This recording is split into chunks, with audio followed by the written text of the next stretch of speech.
December 11th, 2024. Present are Courtney Carter. Susan Tucker.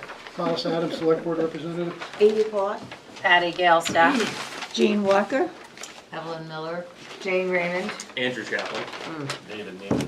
Okay, first on the agenda today is a subdivision review application of Belize Real Estate Holdings. Applicant and MT Properties I LLC, property owner of 67 Terrell Hill Road, map 6, lot 54, and Devanafid Family Reversible Trust, property owner of 76 Stage Court, map 9, lot 32-16. The first part of this proposal is to subdivide map 6, lot 54, into two lots, creating new proposed lot 54-1. As part of this proposal, the applicant is proposing to adjust the lot line between proposed lot 6, map 6, lot 54-1, and existing map 9, lot 32-16, to create a 60-foot wide right-of-way access for a future road connection from lot 54-1. The second part of the application is to subdivide proposed lot 54-1 into a 46-lot open space subdivision along with one open space lot. This proposed open space subdivision will create a new roadway that will connect Acorn Drive to Sage Court and provide road frontage for the 46 new lots. Do we have someone here to present this? Well, I hope he has bigger maps Will you than that. state your name, please? You're gonna- I up there. wasn't, no.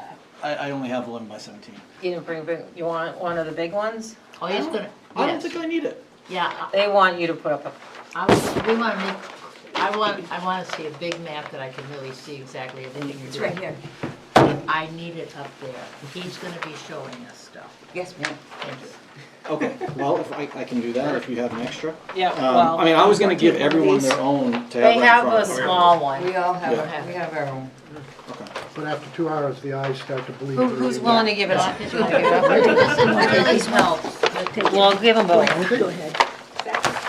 I have a- I can't, Because I I can't can't make read that that. little one, and I can't make sense of it. So I want I only mailed them the open space one. There's no option. You might want to explain the first part first, Okay, sure. because it's TRC, they would comment on the whole thing anyway. Okay. All right.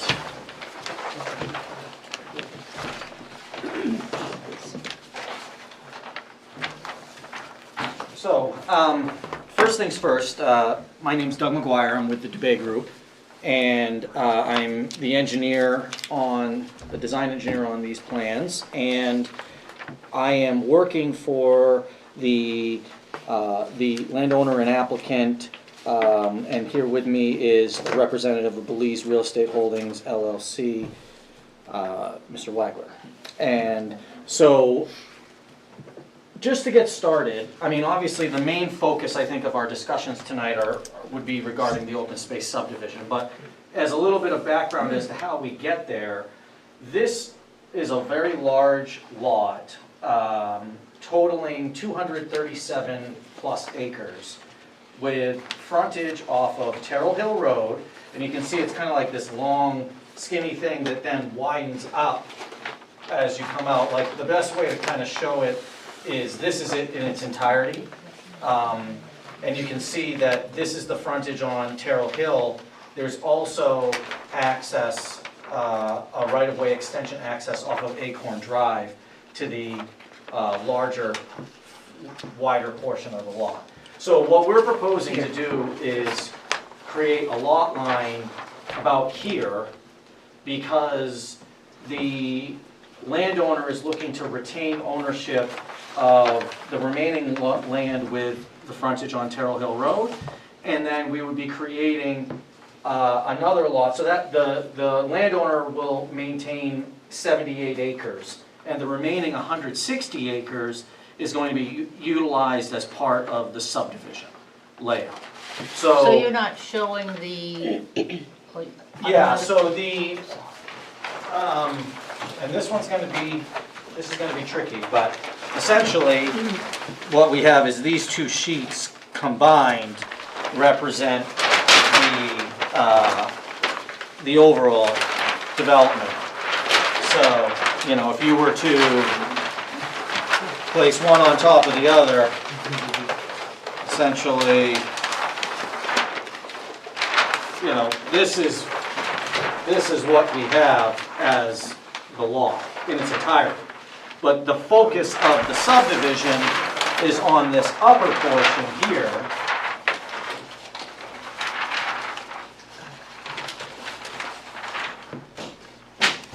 So the proposed lot line is right here, about halfway up, and this is the land area that we're contemplating for the subdivision. So what I'd like to do I'm is... sorry, and then all of your, on this little thing, you have the terrain and the wetlands, everything is then shown for all of everything. So we have all the detail of the 160 acres that we're proposing to develop. And so that's what the entirety of the much bigger plan set consists of. So what I can do is kind of step into, essentially, so I guess to step back for a second. So this subdivision is really more of just a formality to get us to where we're ultimately looking to go. The zoning regulations would not permit you to subdivide this lot after the fact, because currently the way the regulations are written, you'd have to have like an open space subdivision that would become part of the open space development. So we're doing a 2-lot subdivision to create a 160-acre piece and a 78-acre piece. And then from there, we're working with the 160-acre piece to develop it as a open space subdivision. So what you see here, and if you want to put these up, I'm gonna have to kind of tear this apart a little bit. Is that all right, or? I mean, Yeah, I can try and put it back because they're the planning board's terms, but. I mean, you don't have a staple puller, do you? No, no, with me. I thought you So, were in plans, I'm sorry. Do you, You have to go. I can run upstairs and grab it. Is there a way to get it out? Unless you're gonna spend your eyes plans anyway. Well, I mean, unfortunately, you know, these are heavy-duty Those staples. are the ones I gotta put up. And so, I mean, you know, if we I can want, grab. I can kind of present from the 11 by 17s, and if there's a question, I can throw up that said page, Okay. Yeah, if that let's do works. That works. So, the page 1, the cover of the plan set, that's right in front of you there, that is what we're proposing to do. I'm gonna But- grab a bigger bag. That's the large piece that you see up there right now. Correct. Correct. 160, yeah, 159 and change.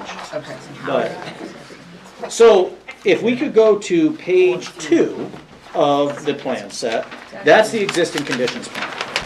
And so what you have as the result of Page 2. of the subdivision that we just talked about is that is the entirety of the 160 acres. You can see the access on the left-hand side is Acorn Drive, that's the existing Acorn Drive that we have access to. And you have the created access of the 60-foot right-of-way to Sage Court on the right-hand side. So this is where we're essentially starting with.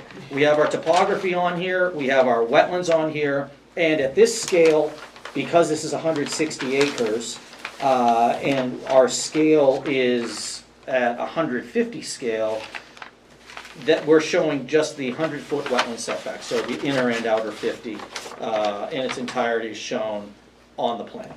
So what you have is you have a couple wetland fingers that start to come down through the site. I am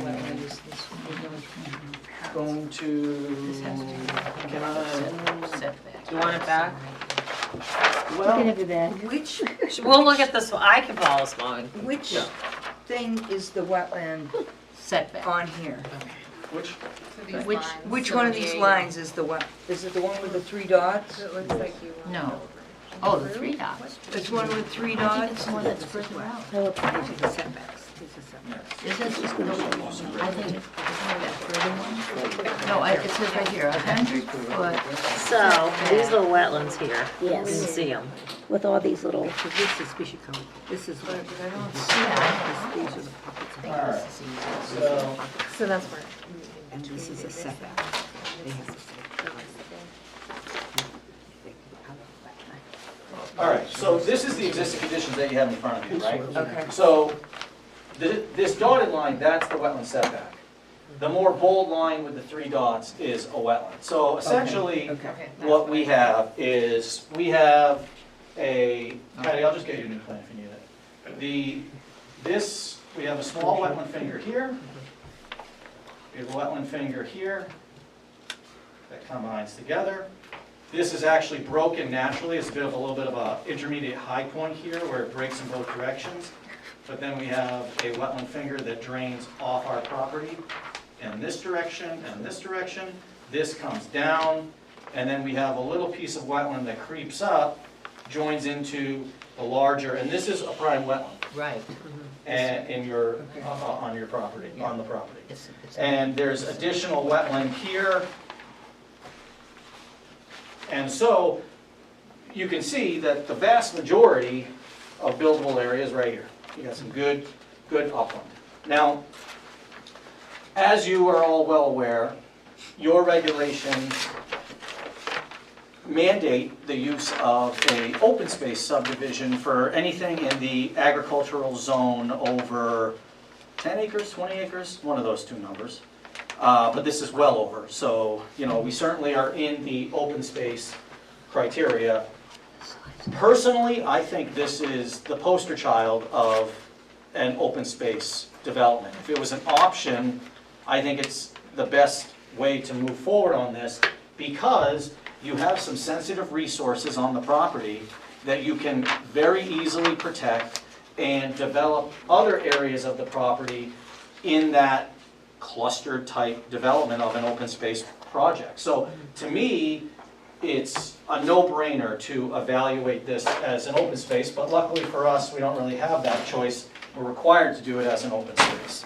Now, what I'd like to show you next is sheet 4, if you could work your way to that.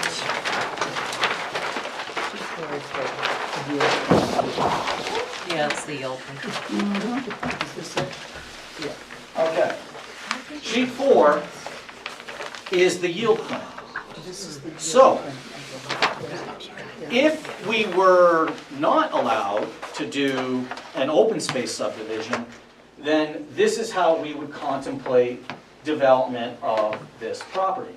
And so, obviously, you have larger lots, you have no open space areas preserved, that's the intent, and we spent a lot of time on this yield plan because it is related to the density that you then utilize in your open space development, and we wanted to make sure that there were no questions as to that number, and we met with staff, we met with Scott from Public Works, and so we did a lot of engineering that's not shown on this particular plan to meet those criteria. We did road profiles, we did prototypical lot grading of certain lots of concern, and so we laid this out, and from an engineering standpoint, from a realistic standpoint, this is a very buildable subdivision. Now, the negatives from a conservation standpoint is that obviously you're encroaching closer to high-value wetland areas, you're not preserving any of the natural character of the land. In theory, these people could individually cut their lots, not that they necessarily would, but they could. And there's obviously no benefit to the surrounding community in the preservation of the open space. But again, luckily for us, this is a yield prove-out plan, and we go to an open space conservation subdivision. Now, the numbers for the open space plan, the one that you see on the cover, that's the cluster, that's the open space plan. So we're showing a lot density of 46 lots, and so we have 46 lots in the open space development.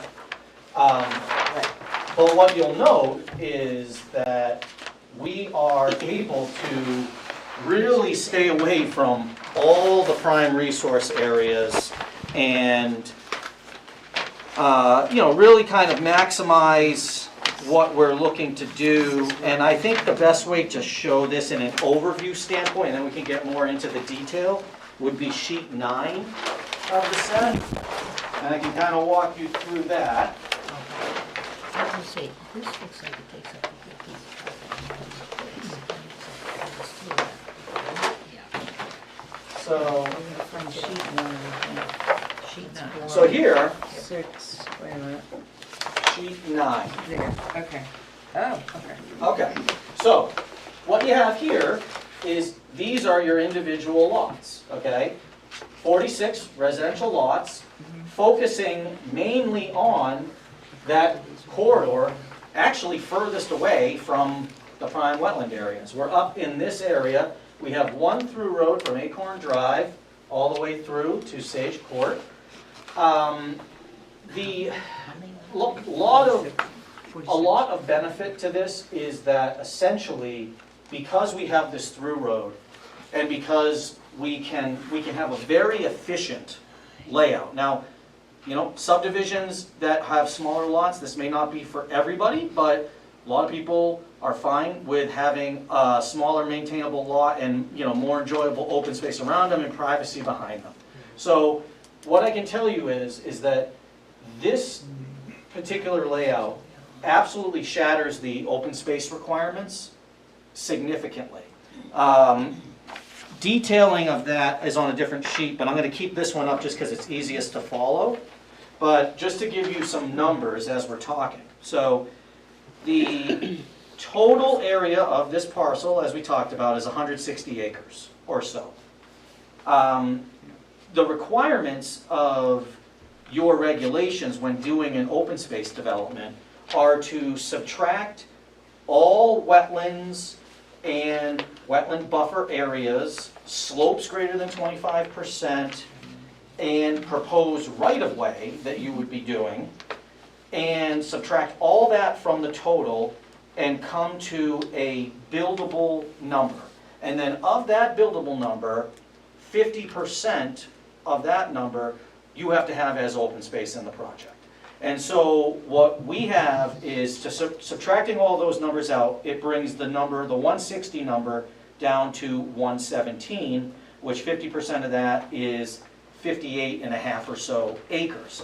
So this development, at a minimum, has to preserve 58 acres, which is pretty good, I think. But what we're doing, because of the efficiencies of the development, and because we have a through road, and we're not doing large loop cul-de-sacs or anything like that, we can kind of go right through, we are preserving, as this plan, on this plan shows, 115.7 acres of open space. So of the 160 acres, we're preserving, in protected covenant, 115.7. So again, when I was saying kind of the poster child of an open space development, because of the way it lays itself out, you can really maximize the amount of open space that we can save. Now, the other thing I think that's good, and this is just kind of by luck and how things laid out, there's very minimal impact to develop this property. There's a small isolated wetland finger that actually starts right around where the road is. So we are proposing a wetland impact for that chunk. But the wetland impact for a project of this size is exceptionally small. And I can share this with you. I didn't include this in the original submittal because we hadn't gotten to this level on the permitting. But I now have a wetland impact exhibit that I can share with you guys, which is a zoomed in area of essentially here where we have the road coming through. The impact of that wetland is only 6,306 square feet. So not a major impact, under 10,000 square feet, and we're just impacting this piece right here. In fact, we have a small isolated pocket wetland, which in conceptual layout, I assumed we were going to have to tag that too and assume that it was likely not a huge value. We're preserving it. We're just keeping it on one of the lots and we're not touching it. So we have no further wetland impacts for any bit of this development beyond that one access point in here. And if you're wondering, could we avoid that? The answer is no, because the trajectory of where Acorn Drive is setting us, we can't turn or curve in any way to avoid that with the regulations for a roadway design criteria. So we do have a minor impact, but in my opinion, a very minor impact. And you can see the vast majority of these lots have no wetlands whatsoever on them. No wetlands in the backyards of them. So, you know, I've done a lot of different projects in different communities. You don't usually get this. You usually, you know, have to kind of work around wetlands and that type of thing. So, personally, I think it's a great use of the open space development regulations. And I will tell you, this is not, I know these lots look a little smaller based on this scale. They really aren't. All these lots are over an acre. They, frontage-wise, we're using, give or take, right around 100 feet of frontage. So the open space criteria allows you for significant reductions in lot size. You can actually go down to 10,000 square feet of a lot, and you can go down to 50 feet of frontage.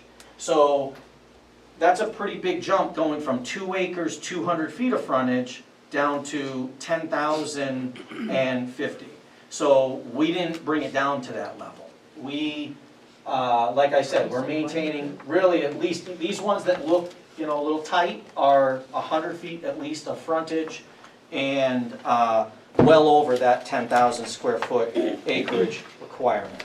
We've already been out, done test pits across the entire property to prove out septic viability. This property would be serviced by wells and septic. No public utilities here, similar to the rest of the surrounding residential development. What I'll do is I'll just quickly, if I could, go through kind of what we're planning to do for drainage mitigation, and then I could maybe turn it back to the commission if there's specific questions we can hop around. But as far as for discussion purposes of drainage, I would like, if we could, to go to sheet 13.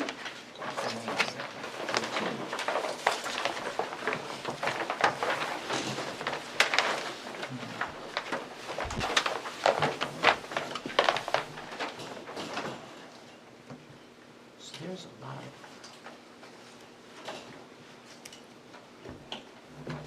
of. Okay, so again, because we're utilizing, we have such good areas of upland around here, and we do have some good grade, and grade's a good thing in my world because anything with grading, you can get water from A to B. When a lot's excessively flat, that's when problems come about. So we took advantage of grade, and essentially the road comes in, climbs up to a high point all the way about right here, and then starts to come back down and drops all the way down to Sage Court. So what we're doing for drainage collection is we have a series of 4 pond systems, some larger than others. So we have one pond system here, which we utilized in this area because there was a potential, you know, obviously this little wetland finger didn't start from nothing, and so there is some natural progression of water in that area. So we thought a good point to start there and provide a cross culvert as part of the drainage system to continue on to that wetland finger. So that wetland finger, the part that we're cutting off, the remainder will still be dosed with treated water, you know, so that we're not completely eliminating a flow pattern. So that's still gonna be happening.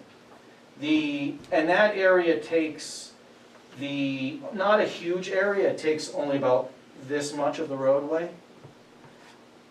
This one right here, all the way down in the back, we're proposing a larger pond system, and it's larger because it's taking on the lion's share of the development. Basically from the high point that I mentioned over here, all the way down, we have a closed drainage system, curbing on the road, catch basins that is going to collect all the runoff and direct it via additional closed drainage piping to this treatment area here. So that one is larger and allowing us to offset all our peak flows as required, anywhere from the 2-year design storm all the way up to the 50-year design storm, and can fully accommodate a 100-year design storm as well. The third pond, much smaller, here in the back, and that is taking on just the area of this section of the road that we could capture before heading down to Sage Court, because we are just continuing down in grade. We got to work with the existing grade, and that's what we have to deal with. So this is taking on this, bringing it out to here, providing treatment, and sending that in that direction. And then the final pond is a very small pond at the entrance of Sage Court, which is essentially just taking on the runoff associated with the extension of Sage Court, just because there'd be no way to bring that water back into the development because you're just dropping down in grade. So we're treating it here at the entrance to the project with a much smaller, shallower pond. And so that's essentially what we're looking to do here. You know, it's a big plan set because there's a lot of engineering data in there. We have cross sections for the road, we have roadway profiles, we have erosion control plans, we have all of our construction details of all the various stuff that we have going on. And if there's any specific questions about those items, I'm happy to discuss them. But I guess I'll stop there and just see if there's any questions for, you know, what I've discussed so far. Do you have any, I have, Jane? I will have about 12 questions. But I'm going to start with the first question, Yeah. which is, and I'm not even sure how to word this, but we have 2 watersheds. We have Black Brook, Mm-hmm. which probably Ginger, those houses, that water flows down to Black Brook. And then somewhere in here, and I'm looking at this, it says 592, somewhere at the height of the land. That water very likely goes into the Piscataqua. Okay. I think that you are at the height of the land here on this property. Yeah, I think you're correct. It's sort of like, you know, when you cross the Continental Divide, well, this is the Continental Divide of Terrell Hill and Tibbetts Hill, between there. That would make sense. In our analysis, and we modeled the entire property that we're working with here, and you're correct in that there is a bit of a grade break somewhere in this vicinity where, and I will say, a much smaller portion of the property drains to the north, but there is some that does. So essentially you have this section which drains to the north. You have this section which, so I mean that's kind of going like northeast. This is going northwest. Right. And there's a larger wetland system in the backyards, some of these houses, that water's going off in that direction. So you have essentially a design point here, a design point here, a modeling point, and then the remainder of this site, one way, well actually we called out this as a separate, this ultimately ends up in the same watershed, but we called it a separate design point when we looked at it. But you have this as a design point, and then you have the remainder, which all kind of works its way into here, into the larger wetland system that goes to the south. Okay, so but you are draining, I mean, you had answered it in a more engineering way, but some of the water in this subdivision is draining into the Black Brook watershed, and some of it is draining into the Scottsbluff watershed. Correct. Okay, and,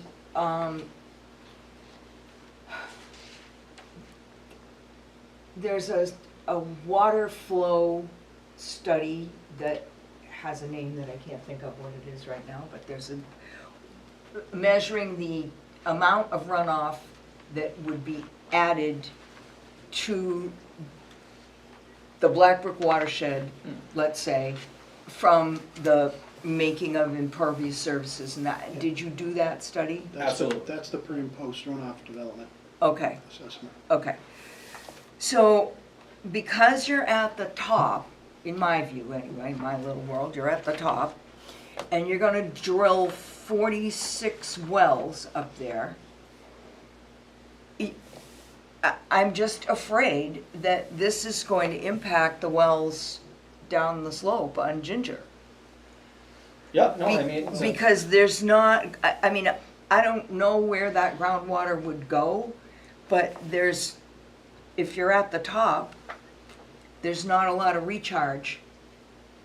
So those wells may have to be quite deep before you hit water. well, I mean, there is one truth of the matter that is a little morbid to think about, but it's just a reality, is that in this case, you have no public water and no public sewer.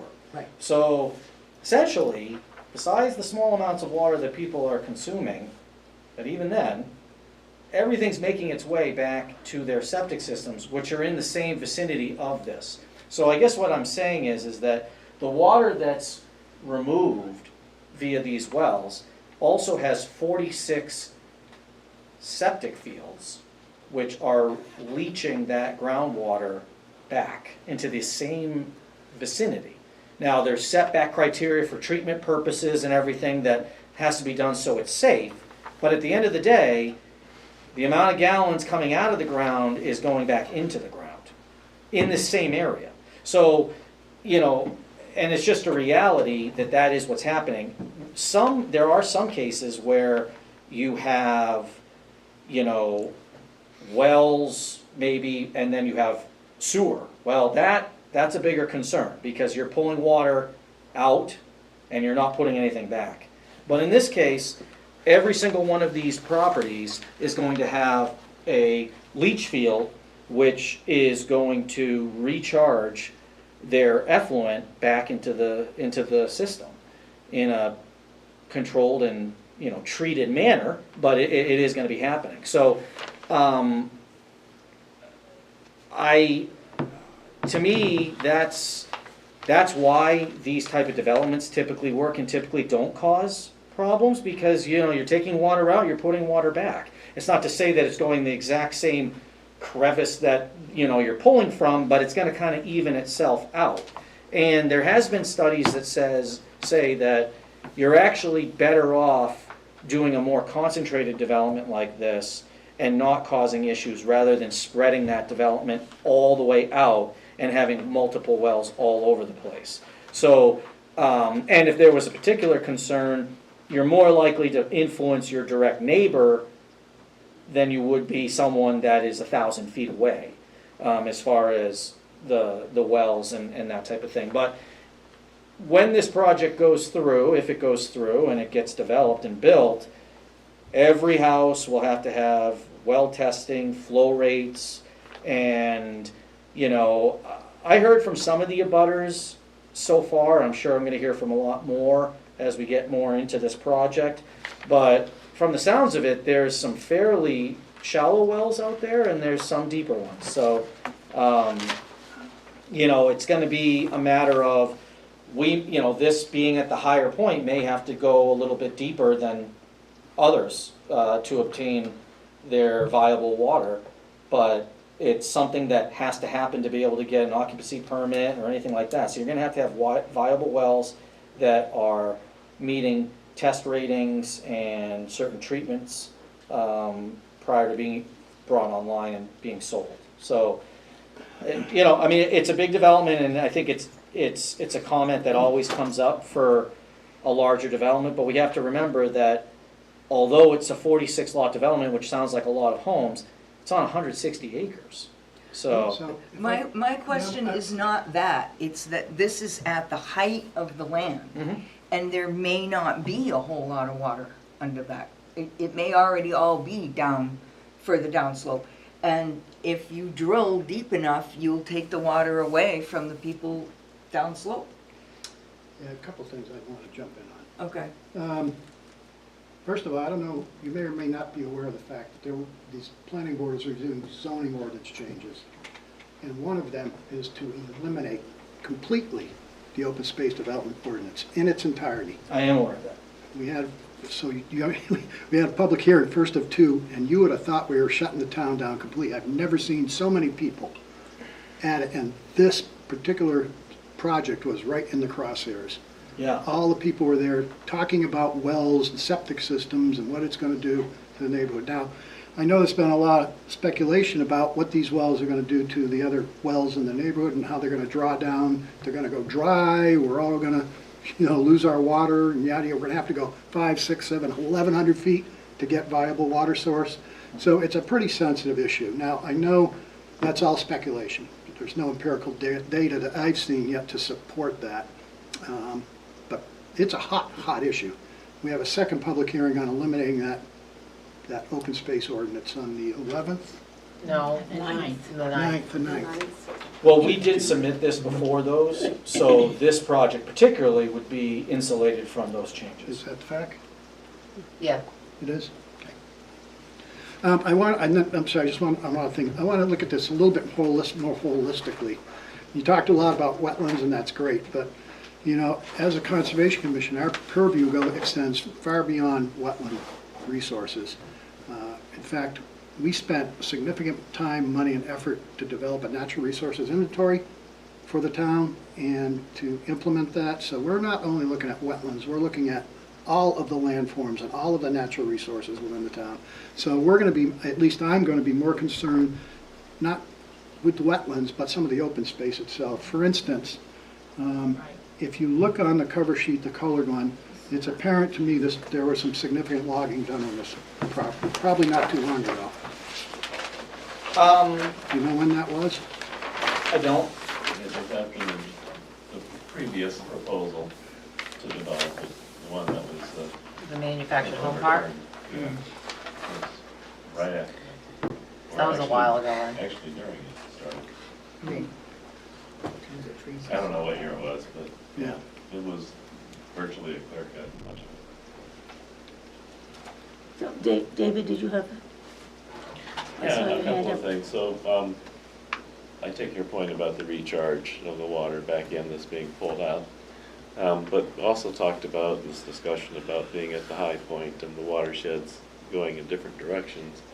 And under this design, the bulk of the street was being sent to this large detention pool, which is on the southwestern side. So wouldn't that in fact divert a significant amount of water being lost to impervious runoff to the other watershed, instead of draining down towards the existing lots? No, it's a good question, but I would say, no, I don't think that's what's gonna happen, because the vast majority of this development area would be draining that direction. So I guess the larger pond system, the reason it's larger is because it's taking on a lot more flow, which was going that direction. And so essentially, and we always try to do this, we always try to match our pre versus post flows. We don't want to take, one area down to 0 and then the other one, be just under or something like that. So we balance it. I mean, like I said, the watersheds, there was a watershed to the north, and we're sending water that direction, continuing to. There's a major watershed, the vast majority of this 160 acres drains to the south, and we're sending that to the south. And the area that's coming into this watershed, as I said, this wetland finger, we're sending water to that too. So we do work to balance the existing conditions and the drainage flow patterns that are out there today. We work kind of the topography of how we lay out the road, how we lay out lots to work with the land. So your areas that are going one direction, we continue to send in that direction, but we just offset the differentials that would be from the imperviousness and of the road and those type of things. So that's really what we're doing, but we're still sending water in the directions they're supposed to go. Right, whether it's balanced or not, I suppose would depend on where the actual dividing line is, which may or may not align with the road. It may be north of it, maybe south of it. Really hard to tell from reading when there's so much detail. No, understood. I mean, it's not perfect, you're right, you're not gonna follow a perfect contour, but you can look at the numbers in pre versus post analysis and say, okay, you know, there was 10 CFS going that way before, and now there's 9.5, you know, it's not like there was 10 and now there's 0. And it's not like there's 10 and now there's 20. You know, we work to kind of balance those numbers. And then one other question I had, because when that previous proposal, whatever year it was a long time ago, but we all walked this property several times because it was such a huge and contentious proposal. One of the things that I remember, but my memory isn't perfect, is that vernal pools were delineated in numerous places on the property. A lot of them were down in the southern part, which we're not even discussing here, so those aren't an issue. But this northwest corner was by and large mostly avoided in that plan, not because of just the fact that there's some wetlands up there, but there are also scattered vernal pools. And since the vernal pools aren't indicated on this, I think that's something that would have to be looked into, because the state also is highly protective of. Understood, yeah, we can certainly follow up. I mean, we had a wetland scientist go out there and reevaluate all these. He did have the previous, you know, plans from years and years ago to use as a guide and make sure things that, you know, bigger, smaller, whatever.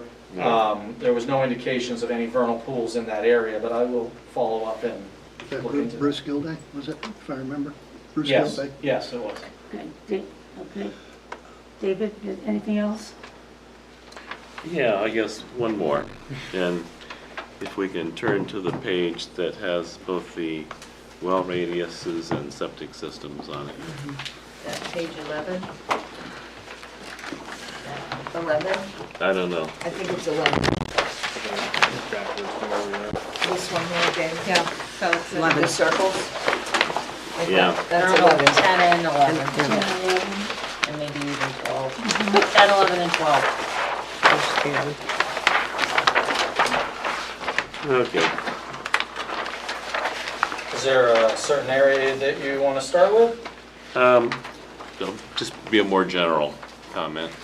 And so, of course, a lot of these well radiuses overlap. They substantially overlap by a great deal. And overlapping well radiuses aren't necessarily an issue, but when I look at the state's regulations, and I'm here referring to RSA 485-A, section 30-B, which is protected well radii.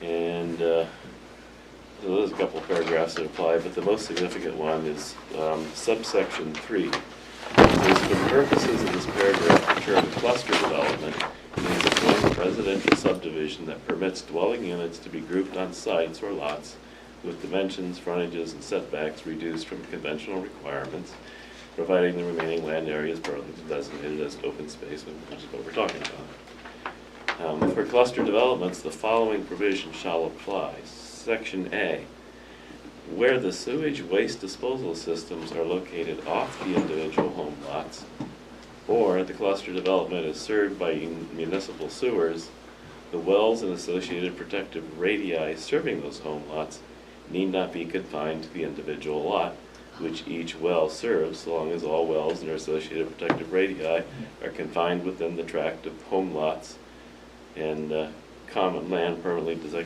designated as open space, and shall not encumber property situated outside the cluster development except by recorded easement.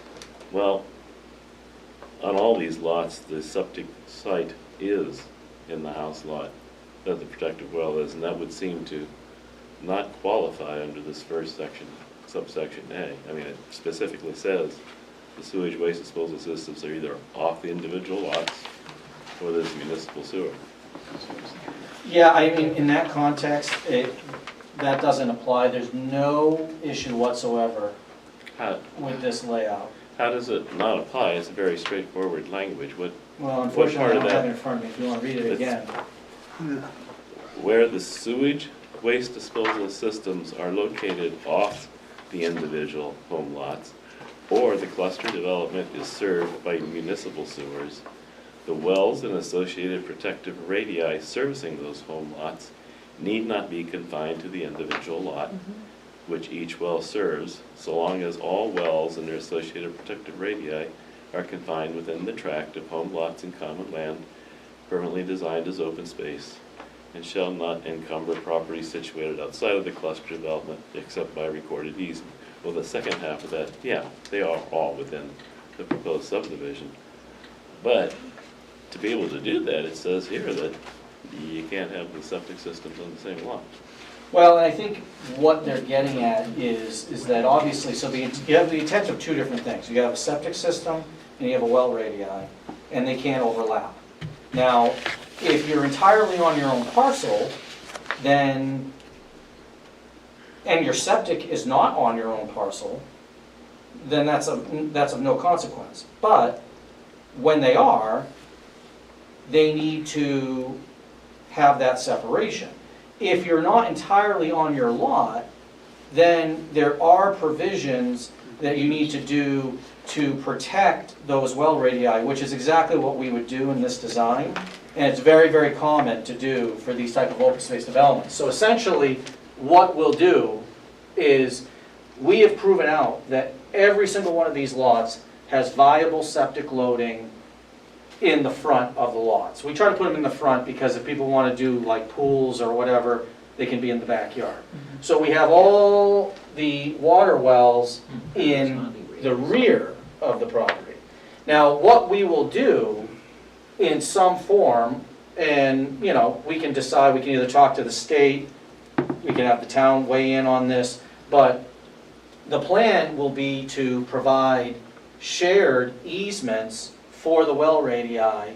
That would be a deed protection on the lots for each well. So essentially what you would say is, you would say, hey, lot 5, his well goes across here, happens to overlap the well on the other lot, which would eliminate it from being a viable area for a septic anyway. But if there were an issue, this area is an easement to this lot, and this lot has an easement to this lot. And that's pretty common. and that's how you would handle that. I understand, and I understand the rationale behind it and what you're saying, but that's not what the state RSA says. State RSA is pretty black and white. There are other portions of the rules that allow for you to obtain an easement, as it actually calls that out. It says you cannot impact other properties unless you have an easement. Yeah, it does, actually, that's in the following paragraph, but they're talking about in that case, the well radii being located on common land permanently designed as open space. And, you know, then you have to have the easement because you're no longer on your own lot. Well, I guess But the first paragraph says. all I'll say is this, You I'm not can't- trying to be confrontational, I- but I've done a million of these, and this has been approved exactly as shown. So, it's not an issue. If it's a concern that we want to get, clarification on from the state or anyone else, I'm happy to do that. But this is, if you think about it, your own regulations would clarify that you would have to be doing something along these lines, because they say a lot, if it can meet applicable lot loading, without sewer, public sewer or water can be 10,000 square feet. Now, and 50 feet of frontage. So if you have 150 diameter well radii, that's not fitting entirely on a lot, ever. So the intent is that these type of things can happen, and the state has specific provisions in looking at a lot development like this holistically, not just as individual lots, from a loading standpoint and a well radius standpoint, because they're recognizing that all the remaining land is going to be permanently protected via covenant and restriction. So essentially, there's not going to be any other septics or anything on this 120 acres. So the loading associated with that can be utilized by this development as part of the project. I understand, and they go through all that, but then they're going through the special cases under this portion of the RSA. And the cluster development, subparagraph 3, Roman numeral 3, is one of those exceptional cases, and that's the paragraph I just read to you, which, if you read it verbatim, it says you can't do it. I guess What's the RSA, David? RSA 485 485? -A :30 lowercase b. B is a boy. Yeah, it's called protective well radii, and the paragraph that talks about cluster development is located under, there's 3 main subsections, 1, 2, and 3. This is subsection 3, indicated with Roman numerals. Just so I know. Yeah. So yeah, I think some clarification will have to be sought.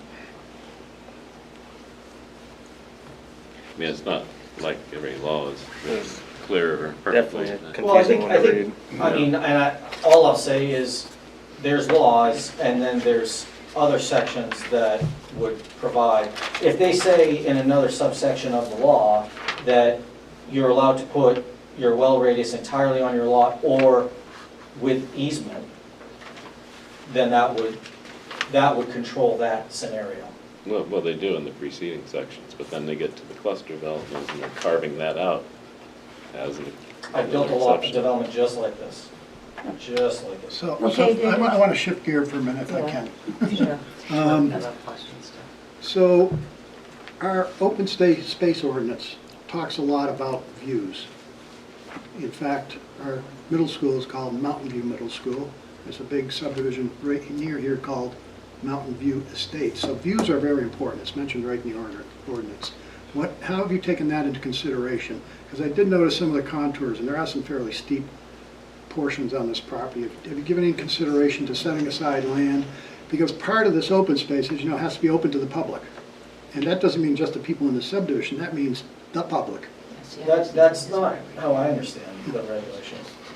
In fact, I think it says there's multiple options. There can be options that it could be owned or maintained by, Oh, don't say homeowners association because you'll make me cringe. But it it's can in be there. owned by the homeowners, It's it's in there. correct. I mean, all I'll say is this, and I don't know if we need to have this conversation yet, but the landowner is totally open to working with this Conservation Commission as well as the other boards in how the ownership of this land is done. However, unless this land is going to be owned by an entity other than the homeowners, then it would not be open to the public for liability reasons.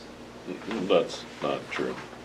We've had subdivisions where the open space went to a land trust, such as the PLC or. Well, then Forest that's Society. what I'm saying, ownership by the land trust, that, then Which the land opens it. trust has their own insurances, their own, Right, and opens it to the public. that's fine. No, don't misunderstand me.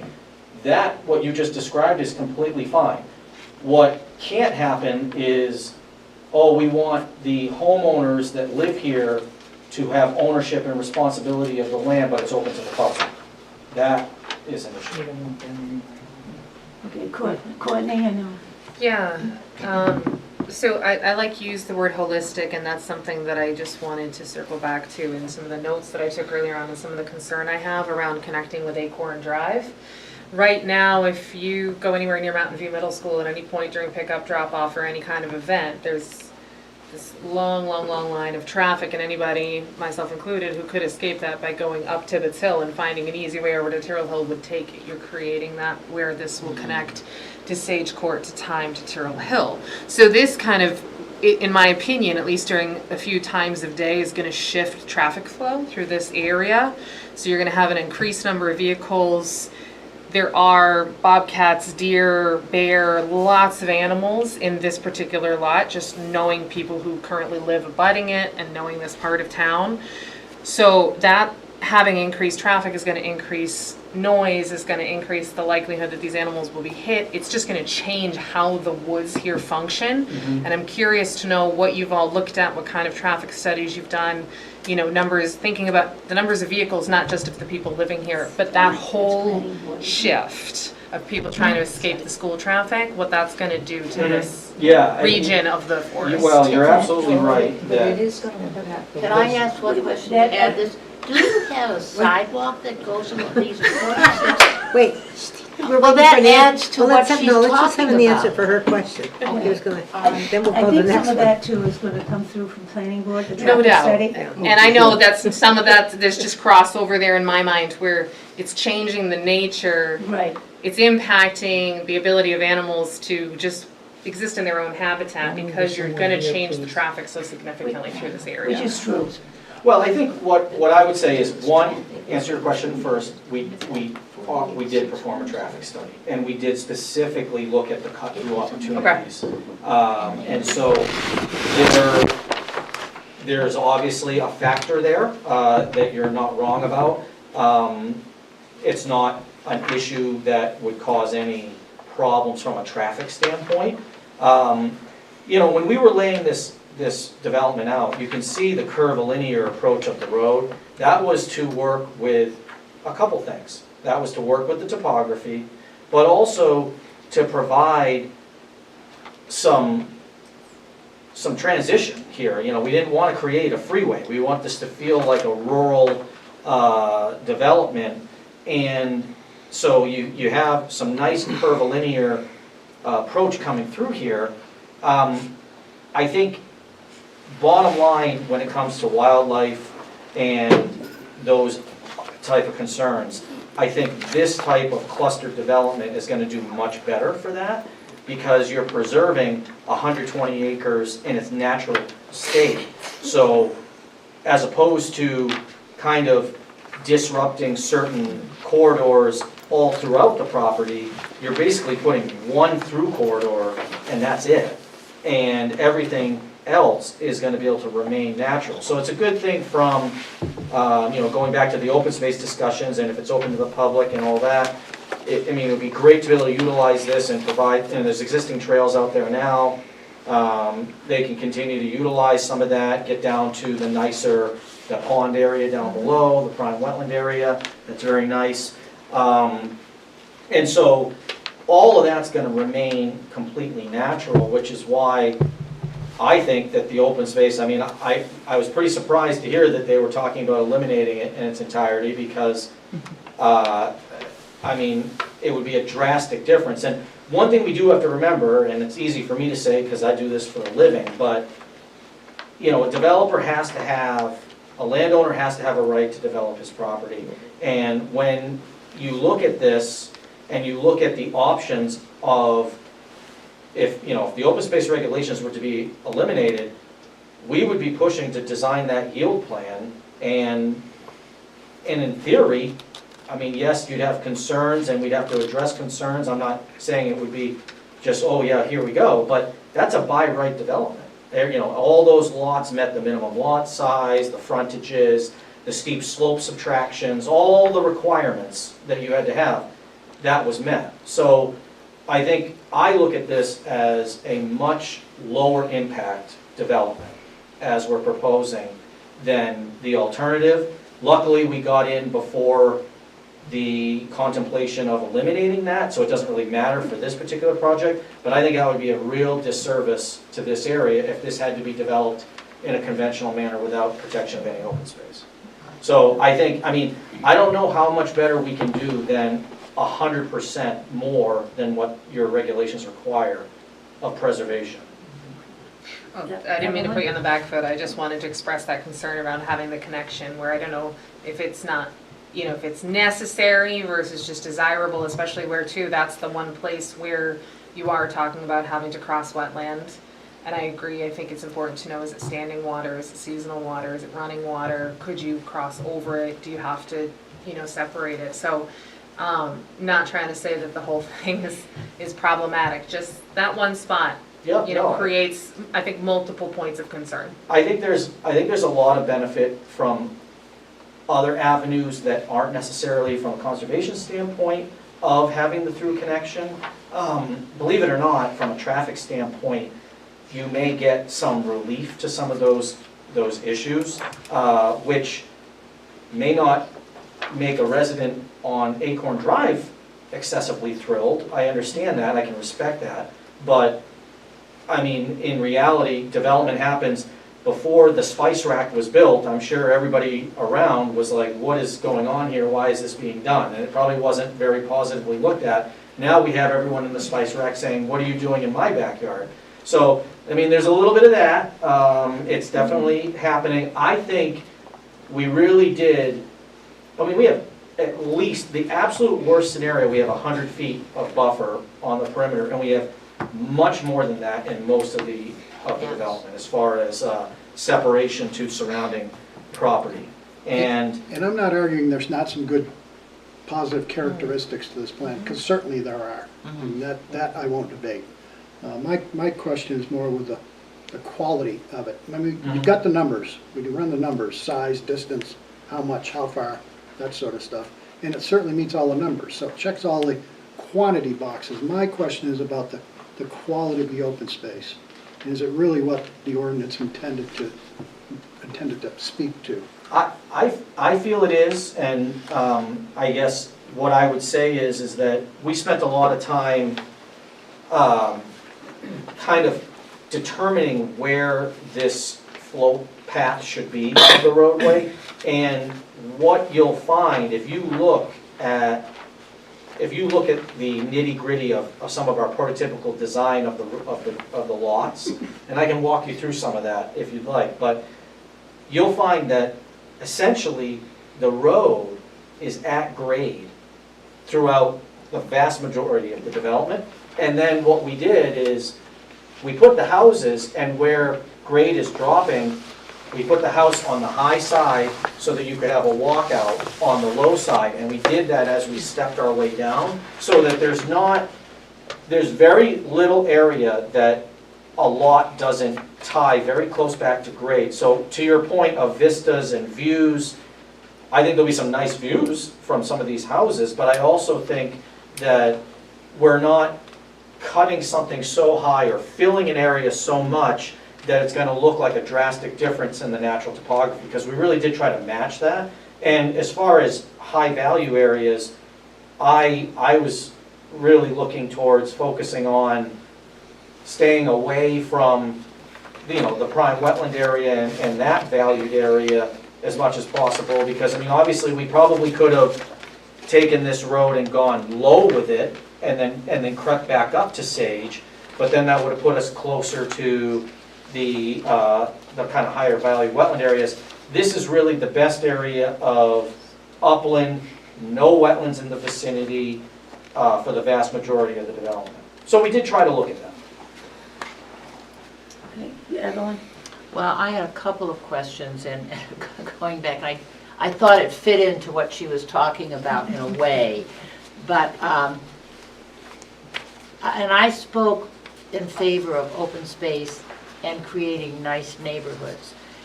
And I think what worries me about this is that you have a road going straight through a 46, you have quite a neighborhood there. So do you have sidewalks there? Because you're going to have kids out in the street playing basketball or riding their bikes, a lot of that going on. You're not good, you have to have sidewalks here. And then I was concerned about the lack of open space on the upland side here. To me, it looks like just about less than, I mean, it's this space here. Yeah, and we're saying 100 feet, okay, so that's pretty close in terms of when we envision open space, it is usable by the people that live there and the people, and then and the rest of a lot of neighborhood. And I see you have a lot of open area here, but in terms of walking around this, then I think there's a choke point kind of up at the top here, where you have all your wetland, and can you cross any of this stuff? I mean, I thought this was supposed to be open so that we could get through there, you know what I'm saying? Well, what we So, did, but I am worried about your sidewalks. well, we aren't showing any sidewalks right now. There's no sidewalks in the Spice Rack or on Acorn, but, you know, I mean, hey, that's something, if the planning board wants us to discuss that, we'll certainly explore that opportunity. The interconnection of the open space, like I said, I mean, essentially, we could utilize all of the land to the north as part of these lots and still be more than making up the requirements per your regulations. So, I mean, and again, you gotta remember at the scale that we're at here, because that area is over 20 acres of land up in the north. understand. That's all interconnected, and we have breaks in the open space to provide interconnectivity, you know, where appropriate. Yeah. You know, so I'll just show you here on the plan, but, so, this is a 100-foot swath. And 100, I know it doesn't look super wide here, but 100 feet is a fairly wide piece of land. So, there could be interconnectivity from this piece of open space to the lower piece of open space, right through, right there, because it's 100 feet wide all the way down on both sides. This is more than 100 feet. This is, I want to say 200, it might be 150, but it's over 100. And then we intentionally broke here, there's a massively wide swath through here that could have interconnectivity. So in theory, someone could start here, walk through this entire open space, walk down, and walk through this open space and make a big loop. So, No, you've got a lot of water on the top, one section over there. If you look where your water is, I don't think you're gonna be walking through that area. Right up here. That's all water. So what stage of the application is this, and, you know, when will we get a wetlands report? Yeah, I want to go back to the timeline, Pat. Well, they're on tomorrow, but they're requested to be continued because they right. want to meet with the abutters. They scheduled So, a meeting with at them. what date did the planning board deem the application complete and ready to be heard? That would have been tomorrow, but it goes based on the notification. We've already notified for this meet. Yeah, because typically, And they take it up, they look to us, the Conservation Commission, to make comment before they'll take action on it, which is why we shifted. no, we provide comments, and when they do have their public hearing, that's when the Right. comments get provided to them. Right, So they're requesting a But- continuance, so well, we wanted to come here they're gonna tonight get the just to comments when start the Joanne process. does her staff review, and they'll have it for, if it gets continued to the 23rd like they've requested. so the 23rd will be the first Actual public hearing. opportunity where the planning board will determine complete and ready to be heard, or not. Is it Yeah. my hearing, right? Yeah. Okay. Is That's that 23rd of including a January. sidewalk on our part? What's that? Is that including a sidewalk? Well, Well, the site, if you guys wanna do a site walk, you guys can do a site walk. I mean, that's up to you guys. But at what point do we get a wetlands report then, and a full, Well, I had another notice per our problem. regs? I'm not after you, but I do have another question about a couple lots, You, but go on. the rest of the wetlands reports. Yeah. Do you So have- if they're do you have not Gilday's report already? impacting the wetlands, other than that one small part of the road crossing, So there'll be they are no- allowed to do the road through a wetlands. Correct. So there wouldn't be any, we're So not- you wouldn't get a report like if they're not, There won't be They're not a impacting. wetlands report, correct? Even for the, I mean, the one, I don't know if David mentioned the northwest corner, is that a vernal pool? The one that is shown very small? I mean, I wrote a note for that, we'll definitely. yeah, he's gonna check look with at David. it. He's Kind gonna go of out and look what at that it, it's a is. vernal pool. I mean, The only time you get a wetlands impact report is if they're impacting the wetlands. of course. if they get to me. I thought he mentioned there is an impact There of is. 6,000 and, So we are. But that's for the road. Yeah, so and this was intentional, because I know I've done enough design in town, and I know your regulations that you're talking about, if we have all these outer 100-foot buffer impacts all over the place, that we need a wetlands report, we need to Yeah. determine the viability. Well, this project, we're not proposing any outer wetland buffer impacts, except for the crossing of the roadway, which is excluded from that permitting process. So we'll still come to you, Gilday will still come to you for your feedback on the wetland permit. Obviously, we have to do that. Yeah. So he'll be here to discuss that 6,000 square feet of impact that we're proposing. But as far as conditional use permits from the planning board, we're not proposing any. Amy, I have a question. Kane. it's hard to tell Are from you- here. all I'll set? wait till Amy finishes. For the moment, yeah. Sharon? I have a question, and it's about the little pictures of the houses on the lots. And I just need clarification. It looks like you've drawn in a driveway, and what I'm guessing is a turnaround, a little thumb. And then the way these houses are drawn on this picture, there's, what I'm guessing is a garage. Correct. So every one of these houses is designed to be a house with a garage. So this is a good question, because this comes up every time. So Yeah. unfortunately, in my business, I kind of can't win on this item, because, so in a subdivision, there's no requirement for us to show what house or how the house is going to be built on the lot, because a subdivision is a subdivision of land and a construction of a roadway, and what you do with your house lot is really up to the person who buys the house lot. Now, they have to meet grades for driveways, and they provide when they get their building permit, they decide what they want to do. So there's a lot of engineers out there that would submit this plan showing no homes. They show a little stub like, hey, this is where we're going to put the driveway, this is where we're going to start, and they leave it at that. Now, what we do is we show what could be built, but it's not what will be built. Almost certainly will not be built that way, because there's going to be variety of homes. Somebody might want a 3-car garage, somebody might want a side load garage, somebody may want a sunroom, and so someone may want to have their house set back a little further than off the road. So what we call this, what you're looking at, is called prototypical lot grading. And what that's really for is to do two things. One is to show you that every single one of these lots is entirely viable to be built on. If it was ever going to be brought up as a question, if we just showed a little stub and then there was a big slope, you'd say, well, can you even build a house there? So what we do is we do prototypical grading to show that every single one of these houses could be built. And will most likely be built in some manner of this, but as far as will it be built like a barracks with row of every house in the exact same setback? No, it won't be. But if we start getting cute and putting some houses way back, people would say, well, why are you putting the house way back there? Are you going to impact all that area? And it may not happen. That wasn't the point of my question, but thank you.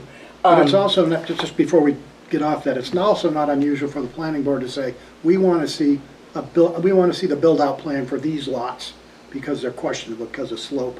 Right. Other edge. But I That's not thought, unusual. Collis, and you'll have to correct me if I'm wrong, but I thought that the planning board required that there be sufficient side lot, front lot, back lot, whatever you want to, area on each lot for the home to have a garage, even if the house, the person who bought the lot didn't build a garage for whatever reason, because we've seen in other subdivisions that the house was seated perhaps too close to the side lot, and then they had to go in for a variance Right. because they couldn't put in a garage. And then I thought the planning board added that sufficient space for a garage had to be present in each lot. And that's why I was asking the question about the little pictures. And I think we're Sorry, saying. I got off Jane, track. I think- It's okay, but I was But yes. going, Jane, I think we're saying the same thing, maybe from a little bit different perspective. Yeah. It's not unusual for the planning board to say, we want to see a build-out plan for these 4 lots to show that they're viable. That the driveway can be built with a side slope, it's not gonna run into wetlands, it's not gonna run off site, off property, those sorts of things. I mean, that's not unusual. okay, and that the homeowner could, true confessions, I live down on Blackbrook Road. I walk up there almost every day, and I have watched over I don't remember when Cinnamon Drive was built, but it was probably in the 90s. And they all started out as little houses, and now the little houses all have sunrooms and garages and Swimming pool. swimming pools, and some of them have barns and they have pools. And at some point, some of those homeowners were either prevented from doing what they wanted to do, or they had to go in for a ZBA. Because what started out to be a starter home, you call it a starter home, a little Cape style house, and then they expanded it.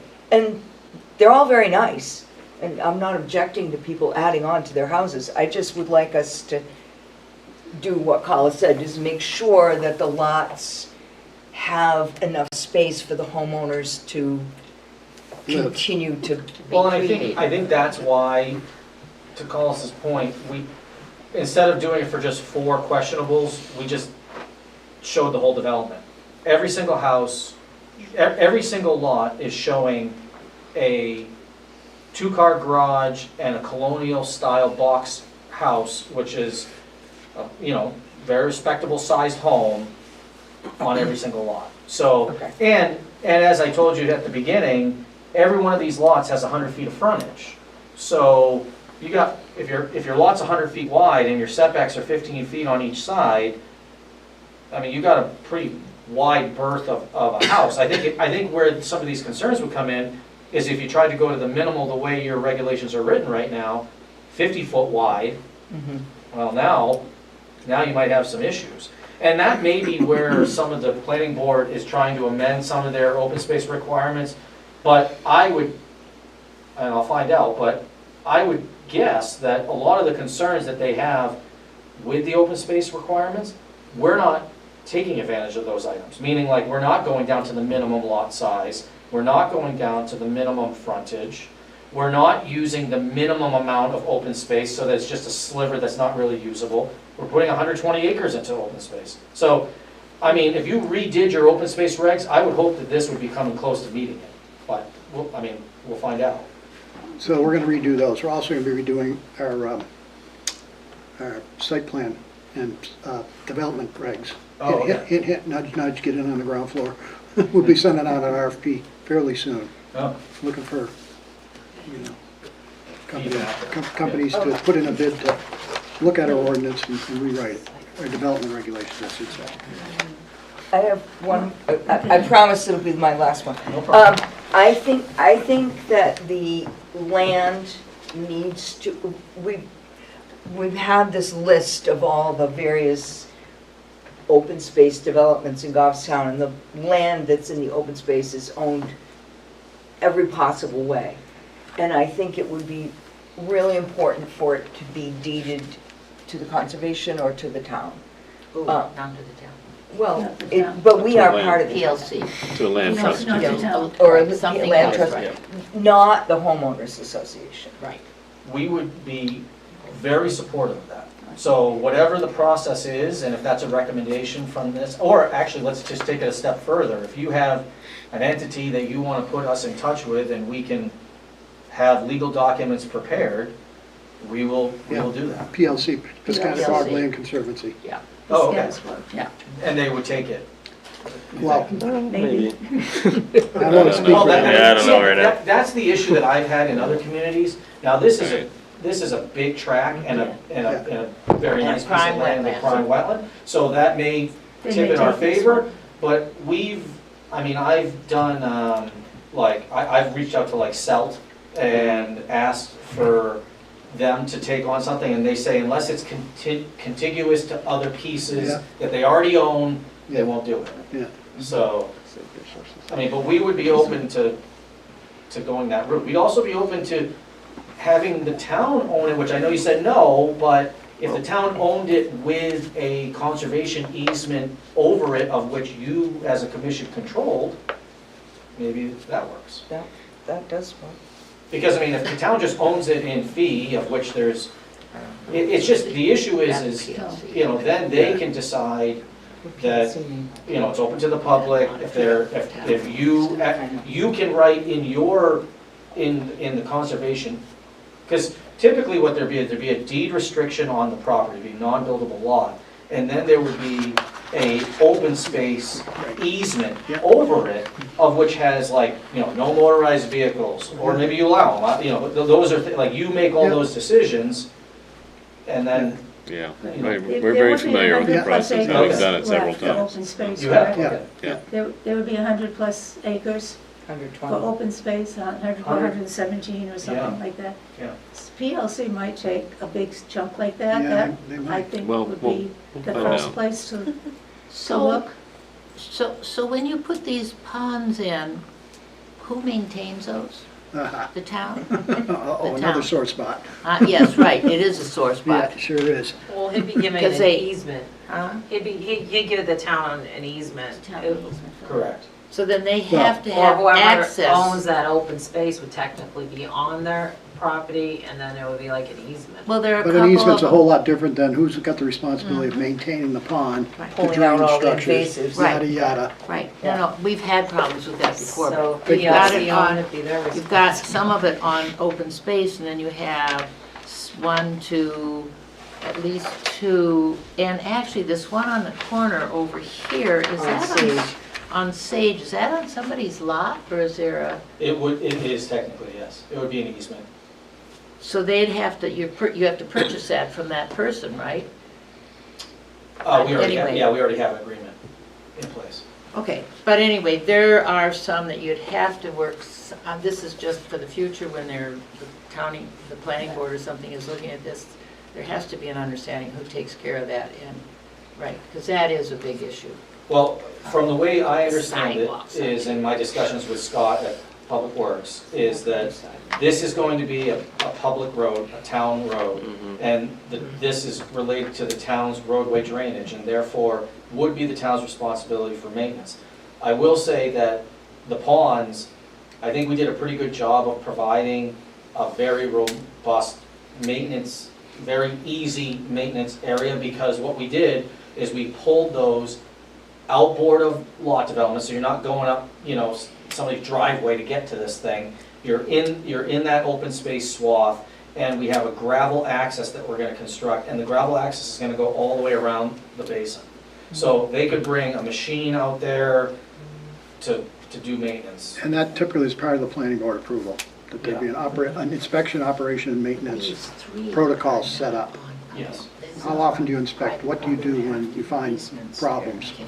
But that's typical, they do that all the time, I mean, that's, So I'm sure you'll be back seeing us again at some point. Yes, Okay, so, certainly, Mr. Gilday certainly will, and I likely will as well, I'll just have to come with him and so provide updates to, so I think if people had questions that, Well, I guess, so then if we do sidewalks, are they gonna have all the wetlands marked and then the roadway marked? And I'd just like to see. well, if we're into a site walk, typically we like to see the center line staked. Is that done? we haven't staked the center line as of yet, certainly something we can do. Okay, so And the wetlands have been delineated. the board would like to site walk it before providing comments to planning. Is that correct? What is the flagging? Is it blue and white stripes, red and white stripes? What is Usually it? pink What and is black, Gilday pink- using? pink and black, I think he's, Yeah. Pink and black? Pink and black? Okay. yeah. And So- that issue I raised before about going out to check for vernal pools, I mean, You want them to kind come of back for that. have to acknowledge though, this is a not an easy time of year to do that, No. unfortunately. Vernal pools. Depending on what the weather does and whether. Might be okay today. If it rains a lot, you can at least get a sense where the depressions are and maybe where they settle. Gills, should know how to deal with that. Depression in the snow isn't necessarily the same as vernal pool, so Well, we might be lacking snow by the end of today. that's true. This says he delineated in June, Yeah. so. Well, and I mean, this was done, it was one of the first things we did on this property, and I thought that he had evaluated the property for vernal pools at the time. It was one of the things that we did, because we started this process fairly early, recognizing, that's why we kind of wanted to make sure we were solidified with the regulations, because we started this project officially, I went to TRC with staff in April of this year. And then we had a meeting with the planning board to review the yield plan in August. And basically, we got our direction that kind of said, hey, take a look at a couple areas, but, go ahead, move forward. And that's what we've been doing. So, So you had that preliminary TRC with the we did, yes. town reps, yeah. Well, and we did, and that was where Scott said, hey, I need a lot more detail on this yield plan. And that's why we took some time between that and the yield plan presentation to the board, because we engineered a lot of that yield Good. to show that. So, we're pretty much settled with questions and things So for you now? don't need comments for the planning board Well, I'm until, asking what, do you That's wanna what- provide comments, or Yeah. do you wanna sidewalk it first and provide comments after and have them come back in? Do you wanna wait till you get the, I know you want a report about the vernal pools, you want a presentation about the wetlands impact for that And area. we need the center line staked. So, And what, you are talking about doing a site walk, so you can provide comments and say you want a site walk, you can do whatever you want. Madam Chair, Sure. I just wonder if it would be helpful, I mean, as Patty stated, we're asking for a continuance because we sent out a letter to all the abutters to try to have a meeting with them to talk through some of the concerns about traffic that you mentioned, about the wells, a lot of those items. So we're requesting a continuance tomorrow. If for whatever reason the board doesn't grant, I can't imagine why they wouldn't. They'll but- grant it. They should, right? But I mean, I don't know if the commission should go on record that you're in favor of the open space concept versus a conventional, because, if there's issues, if this project doesn't go forward as an open space development, then we'd be, if that warrant article goes forward, which I don't know if it will after watching, I watched the whole thing on TV, it was like 2 hours long. It was painful. It was painful, but if it did go through, we would get defaulted to having to do the yield plan on this project. that is something we should probably take a Vote tonight. consensus on. Well, What we want to send to the planning board. But if we continue, all right, so if the planning board continues it, they're not gonna go over comments, because they can't. So let's just Right. wait till the next meeting for our comments. You know what I'm saying, Collis? Yeah. If they're continuing it, Yeah. and they're not accepting it yet, they're Right. gonna continue the completeness and Right. everything, so they can meet with the butters like they're requesting. Mm-hmm. It also provides more time for Scott and Joanne to review Yeah. the traffic study and all that stuff that's, like, Yeah. they're not gonna open it to hear conservation's comments. They shouldn't. Just make sure if you're requesting additional time, you get enough time. Because what the planning board doesn't like is a 2-week continuance, another 2-week continuance, another 2-week continuance. So Susan? Oh, I was just gonna make a comment that because of the issues with the planning board and with some of their feelings on open space, I think it's important to us, right up front, to make a comment, because they're gonna be dealing with this tomorrow, and they're gonna say, well, why didn't the Conservation Commission make a stand on We- we- open space? Open So space. I We- think maybe it's important that we They make, can't talk about it. Well, they haven't done the continuance for yet, right? Yeah. Right. So they could. So I think it's probably a good idea for us to have comments to go forward. I mean, you In can comment case- on open space You're right, to it's a- them for the yeah. zoning change. Please let me interrupt. Right. We are going to have a discussion about that, a complete discussion about that after this. tonight, Tonight. okay. I'm gonna bar the door Okay. So the only thing I was bringing up is that if for whatever reason, we're asking for a continuance. I've been in front of this board many, many times. If there's 700 people in the room and they say, I don't care if you're asking for a continuance, we're going. And I'll be prepared to make a presentation and everything, that's fine. And then at that point, I'd like to say that I came to this board today and that we're working through, you have comments or you have further concerns, but you're certainly in favor of the trajectory that we're pursuing, the open space. Even if it's just you prefer open space over a conventional. I mean, you can make that, you guys can vote to say, the conservation supports the open space, we have concerns with the vernal pool, we want to see a presentation on the wetlands impact, we want a site walk. Yeah, I think- after it's been staked. Yeah, exactly. So they Just know like that we that. have concerns and we want to provide, That we- preserve the opportunity to comment further. Right. You support an open Open space space. versus the conventional. Yes. Yeah. It's not even, Somebody wanna I make think that? we're I'll all make that jumping motion. ahead of things here to make a statement about we prefer this over the other. The law hasn't changed yet. This has been filed as an open space subdivision plan. So you're talking about hypotheticals that don't exist in what we're looking at. So let's not go there. Let's stick to the facts. And like I said, we're going to have discussion. There's a lot more information. Jane? I'm going to make a motion that we, I guess, make a comment, provide a comment to the planning board. Should they need a comment, I don't know if they're going to need one. And the things that I would like in my motion would be, number one, that the open space land be deeded to a conservation entity. No, I think that's gonna be We're not at that point yet. Okay, I think Yeah. we should try that to we're get- in favor of open space development. Right. So am I not saying the land use No, trust? All right, no. so- We are in favor of the open space development Concept. and that we would like to preserve the right to make more comments after we do a And we sidewalk. were concerned about vernal pools and wetlands. Okay? And we want to do a site walk, but we want to do it after the center line's been staked. Right. Do you typically do joint walks with the board, or would you do your own? We Occasionally. can. I'm not saying you have to, I just, if they, I don't know, like, if they're gonna be interested in Well, doing one as well, or? you'll find that this group is more outdoorsy than the planning board. So we like getting outdoors. They like, Or outdoorsy. Reading Nice paper. way to put it. What is it? Somebody want to make a second? Well, on I that? made a motion. Well, I'd like to also add to that, I just think we should seek clarification on that RSA 485A 30B. Seek clarification on the RSA. Yeah, because it is, the way it's written is, sometimes they're very confusing, and sometimes they're very nebulous. This seems to be very clear in black and white, and yet there are questions, so I think we just need to resolve it.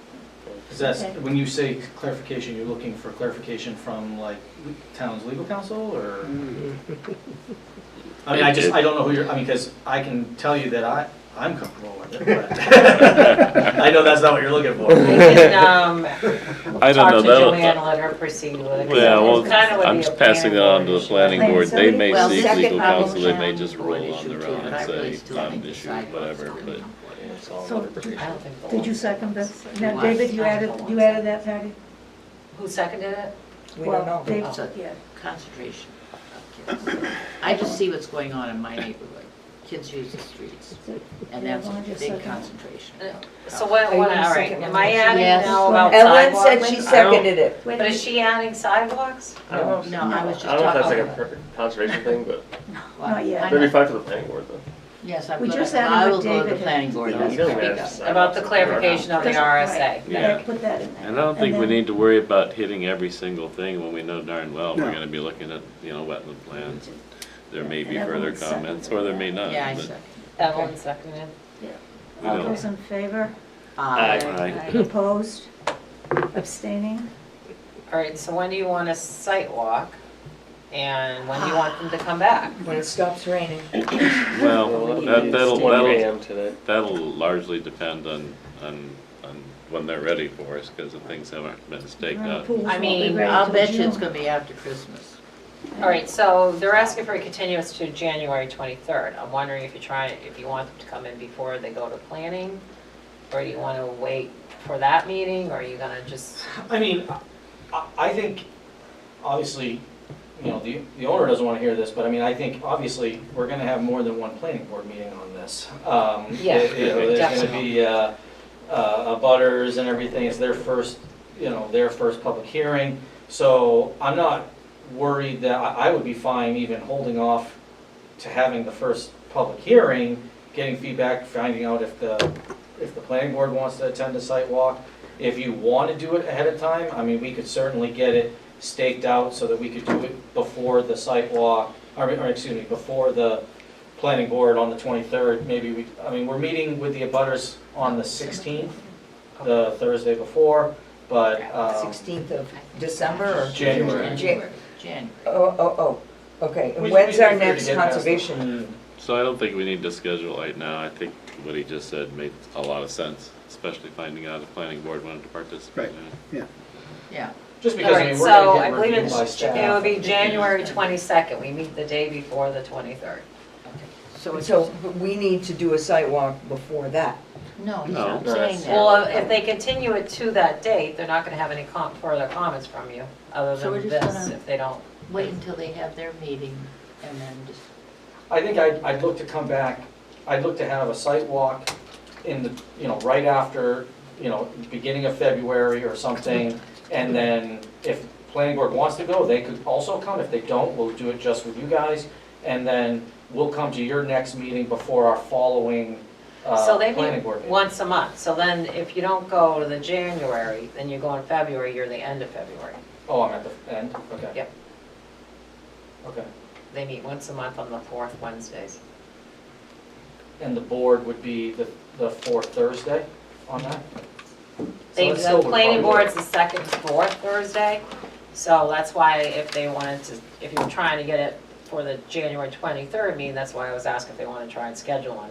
If you're gonna wait until February, then they won't have you come back in to discuss the site walk until that fourth Thursday in February. Well, since this doesn't have to be noticed, I can just coordinate with you, Patty, and if, you know, if something changes, or depending on, like, if they open the public hearing tomorrow, and then there's more reasons to go, I'll just move things around and reach out to you directly. Okay. But we'll recognize that we'll be coming back to you, one way or another. You know, probably either in January or most definitely in February. That's fair enough. Okay, Yeah. Okay. okay, we're all set. Thank you. Thank you. Thanks a lot, appreciate it. Before the ticks hatch, please. I know, we got a couple things. When Leave was and it go to sleep. Are you sitting on it? We should. Because I need the plans. You knew you had something to say. I go crazy, what's going on here? I'll bring a big plan next time. I learned my lesson.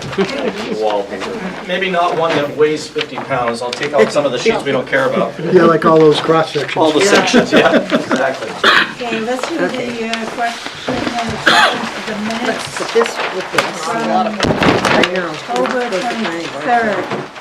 Also give them all that. And I'll grab all the rest of the plans Does after. anybody want to make a motion on, see any corrections or on the I'm trying to minutes? find when they're lost in this one paper. I think there was a Anybody wanna make a motion on it? one-word change. You can move on. no, he's got word change. 1 second. Thank you. Thank you, guys. Thank you. Great, thank you. Okay, a motion on the, accepting the minutes or 1 corrections? second, 1 second. There's a one-word change.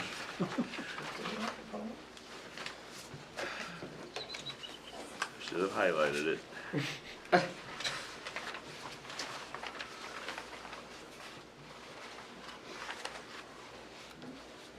Use pink highlighter. Are we, accepting the minutes from September as well, or, oh, I know we did that, right? Yeah. Never mind. yeah, I think I'm brain fart. Or you can defer it too, if you want until the next meeting. Well, how about we move on to the next item and then come back to this in just a minute? Okay. We have a notice from Bedford Conservation that just wanted to notify us that they sent back the plan for the St. A's Oh, Athletic Complex. It's not from the Bedford Conservation, it's from the zoning Excuse- board of adjustment. So what it is, I'll explain it. So this is St. A's athletic field. The whole project's in Bedford, and what they came to Goffstown for was to extend the utilities and be able to, you go through the property into Goffstown for traffic. So it's been in the process. Bedford had a lawsuit with the butter, it went to court, and the planning board in Bedford determined it was a regional impact, but when they went to ZBA, the ZBA did not determine it was a regional impact. So it got sent back to ZBA to determine a regional impact. So now it's before us, and what they were going to ZBA for was the wetlands impact. You saw the project, and you didn't have any We had no- concerns. I'm Yeah. just curious, where is it located? I see it says. It's all in Bedford, and we had no concerns in Do you- Goffstown, but they do you- sent it back to us. Do you know where the hockey arena is?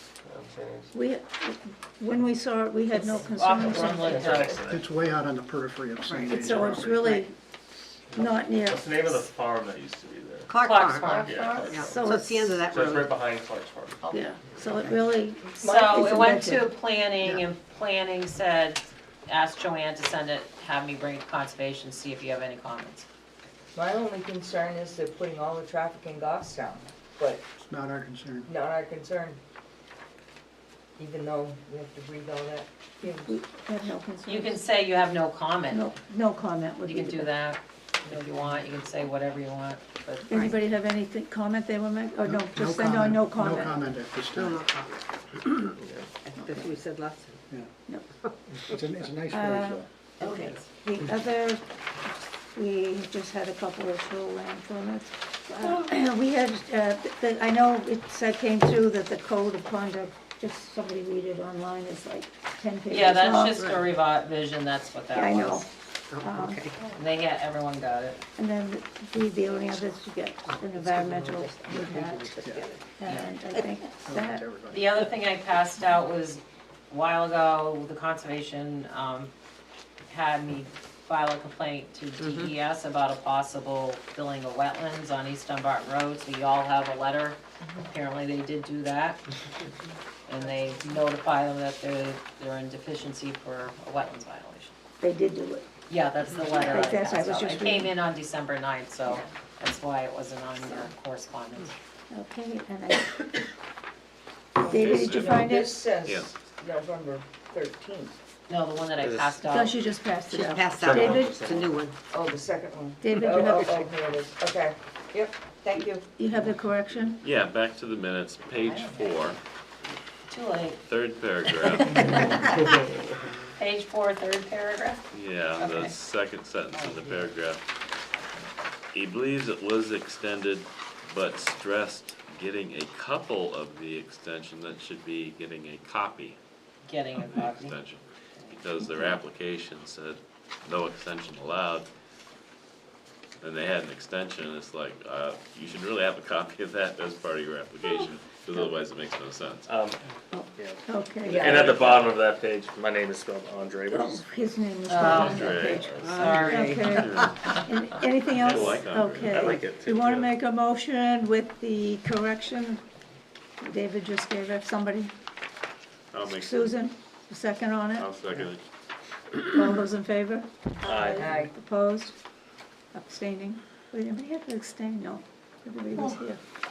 Courtney wasn't here, I don't think. Were you here? Well, I was not here for the but last is she meeting, no. voting? She's, But I don't think I'm voting since you're there's. not ready to Because vote? the full board's here. Yeah, I don't. Oh, think that's she's right. not Okay. voting. So I'm she's just not staying voting. quiet over here for the most part. Okay, do we have anything else? Yes, we do. David, go ahead. Bar the door. Go ahead. So regarding the planning board hearing about the warrant article changes, it was a very large turnout that was overwhelming support for not doing away with the ordinance, keeping the ordinance. And Where are we almost on the everybody agenda? in the Because we're room still on TV. Well, you can do this. This is, Do I'm we not adjourn? saying anything non-public. Okay. Does he There want was a non-public? strong consensus in the room that don't throw the ordinance out, get together and revise it and see what needs to be changed and fix it. Throwing it out would be a big mistake. After that meeting, I was contacted very graciously and very kindly by Tim Redmond, the planning board chair, who said that he believes they're going to discuss it tomorrow night. And what he wants to do and what he feels many on the board will ultimately want to do is to take that article out, throw it away, and instead create a subcommittee to work on making modifications and improvements to the ordinance. I have also been contacted by other board members saying the same thing, so I believe this is a very sincere effort. And one of the proposals, again, we'll see what gets proposed exactly, but one idea that was thrown out was that the subcommittee would consist of 2 planning board members and 2 conservation commission members, and then 3 members from the general public. Evelyn? I just have a question. And that kind of came up during that meeting.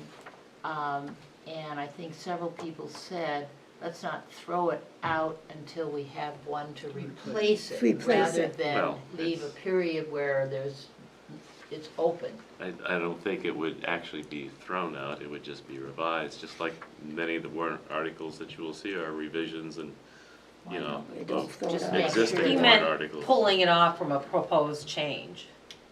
Oh, Okay, well, they That's what wanna you were do meaning, the- like Tim the was current saying, they're proposals. leaning towards No, taking it and off. don't take it to the, Right now, don't the put it on. ordinance that's going on the ballot Take it is off to the ballot. eliminate it.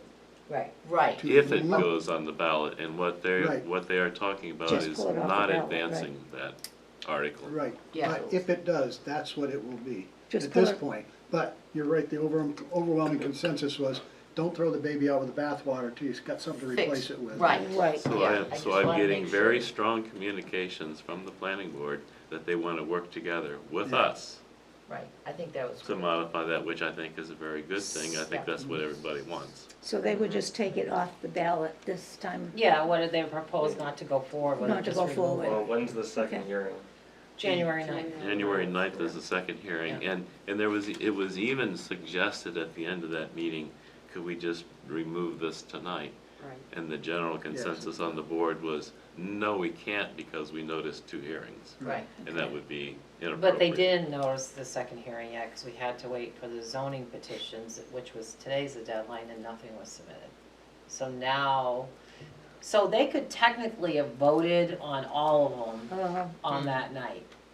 They could move them off, they could vote to Okay. recommend them. I understand what you're saying, but in the But- meeting, they specifically Yeah, used the I words will- had been noticed. So a lot I of think them because felt it that it said had. first public hearing, they took that as, because of That would saying have been a that. big mistake. At any rate, there will probably be some discussion of this tomorrow night's planning board to see where that consensus lies. And again, they're under the, is the board still under the impression that a second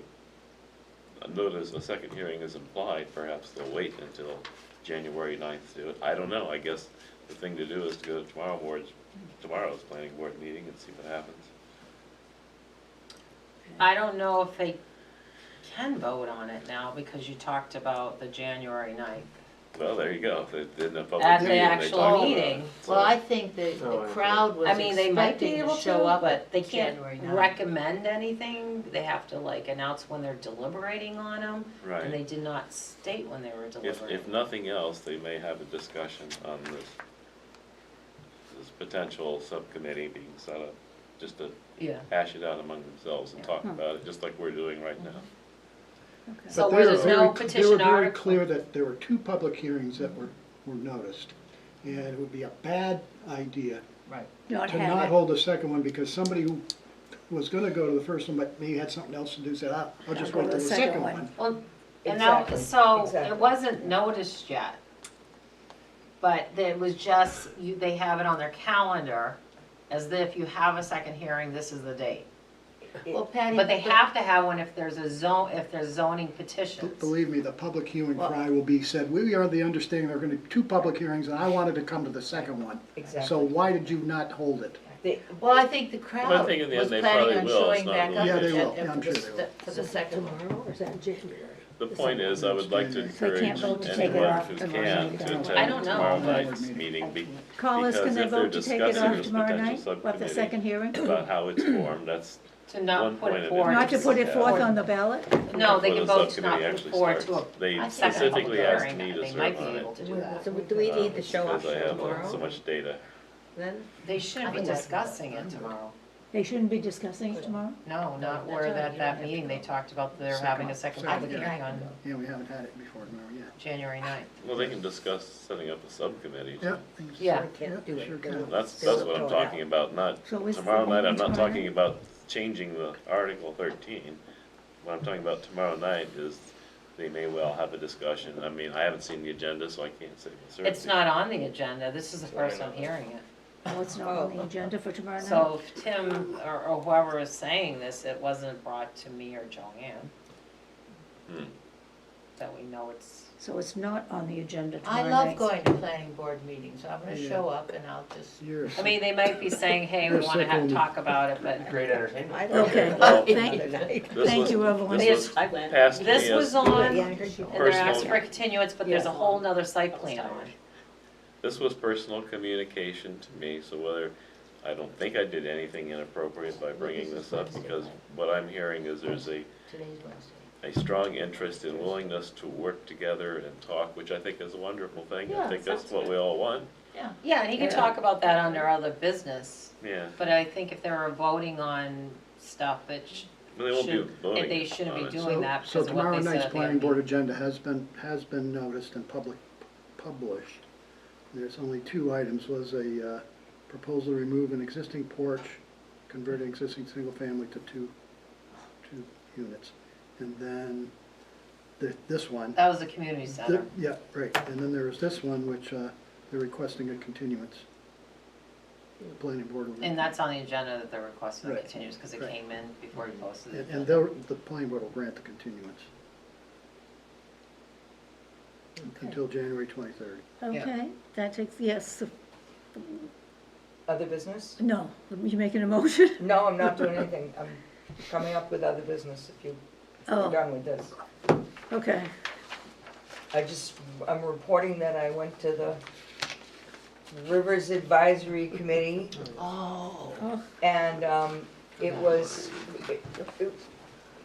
it wasn't as, new information, it wasn't as much because we didn't have a speaker. Okay. But we're hoping to have a speaker from the fish, Yeah, Matt Carpenter from Fish and Game, he's a fisheries biologist. and is he, I've left him 4 or 5 messages and he has not called me back. okay.